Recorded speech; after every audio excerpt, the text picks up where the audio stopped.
Bonsoir à tous, au nom du Seigneur. C'est une joie et un privilège de vous dire ce que le Seigneur a fait pour moi dans ma vie. Donc moi, pour ma part, je n'ai pas grandi dans un foyer chrétien. Moi, ma famille, c'était plutôt... Ils étaient dans la drogue, ils vendaient.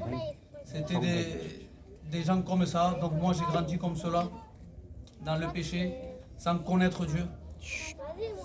Donc en grandissant comme ça, moi, je n'ai pas connu Dieu. Je ne savais pas que Dieu existait vraiment. Donc le temps est passé. J'étais avec mes cousins. J'ai grandi, j'ai commencé avec le respect que je vous dois et aux anciens, à sortir dans les discothèques, à fumer le shit avec le respect que je vous dois. Et en grandissant comme cela, tous mes cousins, un par un, ont commencé à se marier, à fonder un foyer. Et moi, je voyais que peut-être, en fondant un foyer, ma vie allait peut-être changer. Donc j'ai voulu fonder un foyer. Je me suis mis avec ma compagne et j'ai fondé un foyer. Je me suis dit peut-être que ma vie va changer. Alors j'ai voulu par moi-même, par mes forces, essayer de changer. Et je ne suis pas arrivé, au contraire. J'ai continué à faire ce que je faisais. Je me suis mis à vendre pour amener mon foyer de l'avant, lui donner ce qu'ils avaient besoin. Et vous savez tous, je ne vous apprends rien, quand on fait la drogue, il y a la police qui vient aussi. Donc du coup, la police est venue chez moi, a toqué à ma porte. Et ce jour-là, j'ai dû passer par des jours de garde à vue. Moi et ma compagne, avec le respect que je vous dois, elle était enceinte de quelques mois.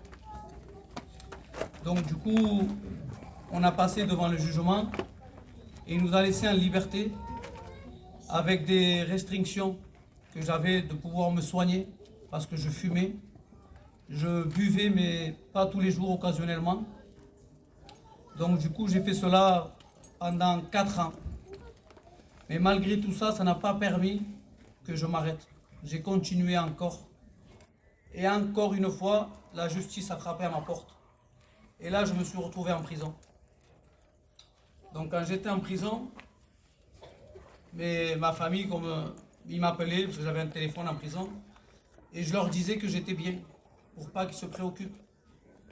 Mais en vrai, dans mon cœur, je n'étais pas bien. Parce que déjà, on a une vie difficile dehors, avec des soucis, des tracas. Comment vous voulez que je sois bien en prison si déjà dehors, je n'étais pas bien? Alors j'ai continué comme cela, faisant croire ça à ma famille. Et un jour, j'ai eu une permission qui m'a permis de pouvoir sortir. Donc quand je suis sorti, j'ai vu les miens. Mon cœur était dans la joie, j'étais réjoui. Mais d'un autre côté, j'étais dans la tristesse. Car j'ai vu la vie de mon père se dégrader. Il avait son âge et il commençait à être malade. Donc du coup, quand je suis rentré, j'ai vu ma famille, ma compagne en larmes. J'ai voulu faire le fort en tant à ma grande honte, comme je le dis, en tant qu'homme. Mais au fond de moi, j'étais détruit. Donc quand je suis rentré à cette prison entre 4 murs, je ne sais pas si je pouvais appeler ça une prière ou je ne sais pas. Mais j'ai dit, Seigneur, tu as vu l'état de mon père. Si tu permets que je perde mon père et que je sois dans cet endroit-là, ben peut-être que je m'ôterai la vie. Parce que je ne le supporterai pas. Donc, peu de temps après, j'ai réussi à sortir de la prison. J'ai eu la chance de voir mon père pendant 3 mois. Mais là, il y a eu encore dans mon cœur quelques soucis, on va dire. J'étais à côté entouré de ma femme, de mon foyer, avec mes enfants. Mais réellement, dans mon cœur, c'est comme si j'étais divorcé. Je les avais perdus. Cette année de prison m'avait changé mes pensées. Donc j'ai voulu, on va dire ça, profiter.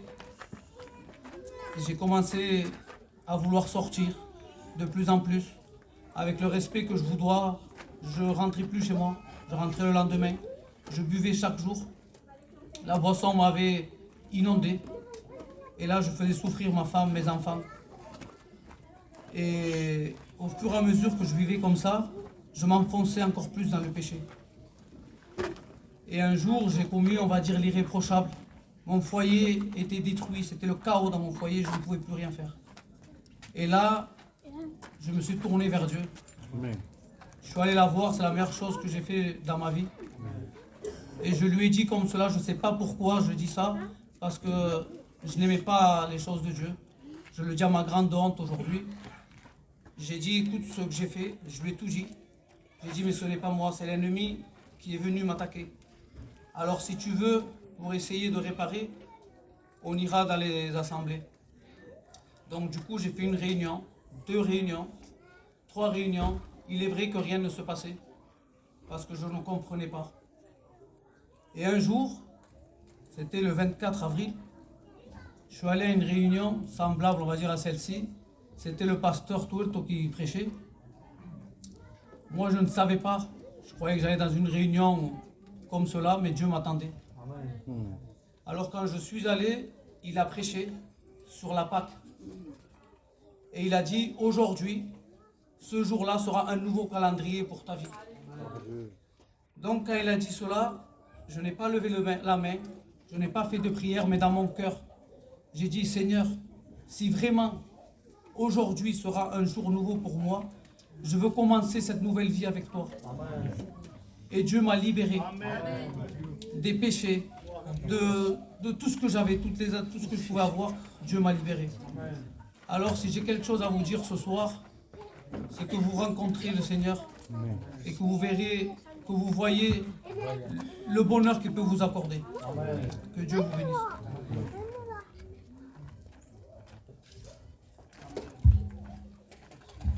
Béni soit Dieu pour ce témoignage vivant.